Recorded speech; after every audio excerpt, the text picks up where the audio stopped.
Very well. Member for Endebess. Thank you, Honorable Speaker, for allowing me to make my contribution to the University's Amendment Bill. On the onset, I want to say, Honorable Speaker, that I support.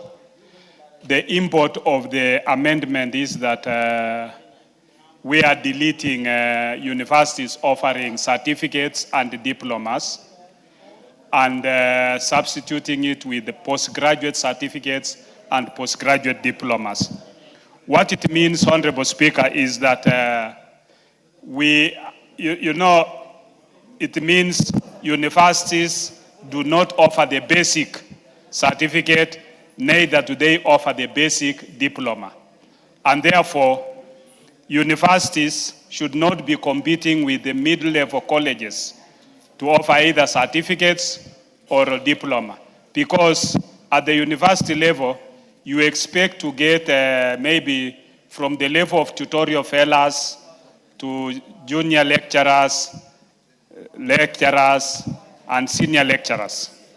And therefore, at that level, it is possible to offer short courses, but those short courses should be offered to people who already have degrees or masters, so that somebody can do a postgraduate certificate, maybe in something, can do a postgraduate diploma in something, and that way it shows that the level is actually high. What happened is that when parallel program came in and universities went into commercial ventures, I think that is where we introduced the issue about universities now offering certificates, diplomas, and these are basic courses, which should not be that in that case. So this amendment bill, Honorable Speaker, is making it clean. It is putting the university where it belongs, so that universities should be able to offer postgraduate certificates, postgraduate diplomas, and make it to those, because you have people who could be working in offices. You have people who would be wanting to do short courses and improve on their level of education. Education is a continuous process. Increase even on their CBDs, continuous practice points. And therefore, this amendment by the House, Honorable Speaker, is a wise amendment. Looking forward, Honorable Speaker, I think one of the biggest challenges now is access to basic university education. And this is about banding. I was at home, Honorable Speaker, last week, and you have students who applied for the new funding model. And some of them from very poor backgrounds were placed into Band 5, and when they appealed, they were placed into Band 4.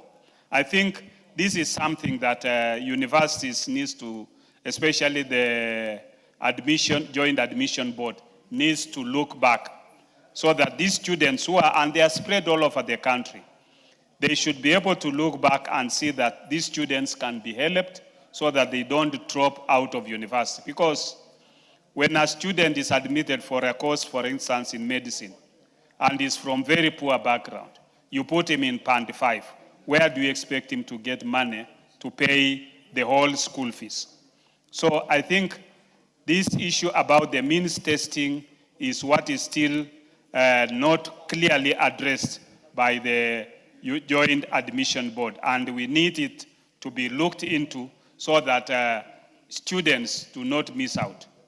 Also, when the cooks, which is admitting students for diploma and certificate courses, I think it is actually becoming a problem, because once a student has been admitted, the student qualified for a course like nursing or laboratory or even pharmacy, and is admitted to another course, something called emergency medicine and those other courses.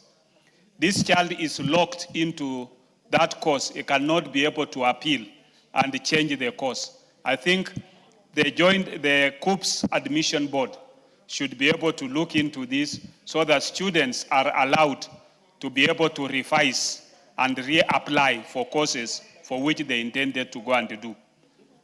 Honorable Speaker, these are very serious matters outside there.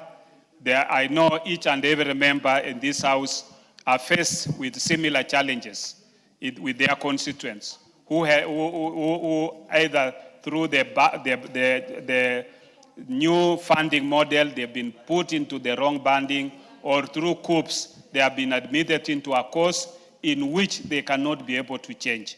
And I want to appeal to the coups admission board and also the University Joint Admission Board to be able to look into these very weighty matters so that our students cannot be disadvantaged in as far as acquiring education and advancing their careers. With those few remarks, Honorable Speaker, I support. Very well. Member for Sigowet, Honorable Justice Keme. Thank you, Madam Speaker, for the opportunity that you've given me to also add my voice to this very, very critical bill.